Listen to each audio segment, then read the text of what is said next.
আজকে রথযাত্রা ছিল, তোমরা সবাই জানো। তো পাঁপড় আমাদের উনিই ভেজে এনেছিল আমাদের জন্য।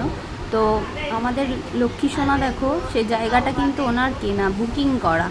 তো উনি ওনার জায়গা ছাড়া কোথাও ঘুমায় না, তাই জন্য একটু ক্যাপচার করে রেখেছিলাম, দেন তোমাদের দেখিয়েও দিলাম। তো রেডি হয়ে গেছি, পুজো দিতে যাবো, পুজো দেওয়ার আছে।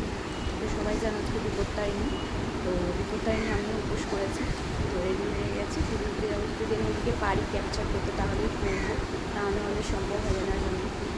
তো যদি পারি তাহলে দেখাবো। তারপরে চলো বেরিয়ে যাই।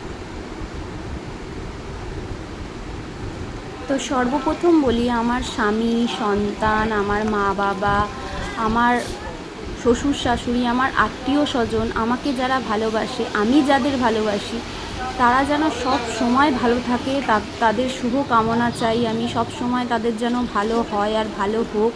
যারা আমাকে খুব ভালোবাসে আর যারা আমার কোনো দিন কোনো ক্ষতি চায় না, আমি তাদের সব সময় মন প্রাণ দিয়ে ঠাকুরকে ডাকি, তারা যেন সব সময় ভালো থাকে।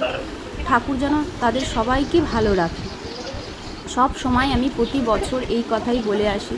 তো বিপদনাশিনী মানে বিপদ নাশ করা, কোনো কিছু বিপদ যেন তাদের আগে যাওয়ার আগে থেকে যেন আমার ওপর দিয়ে যায়, তাদের কোনো যেন ক্ষতি না হয়। তো এখানে ফল নিয়ে নিয়েছি দেখো। তো অনেক রকমেরই ফল আছে, আমি কিন্তু সব ফলগুলো খাবো না, কিছু কিছু করে খাবো।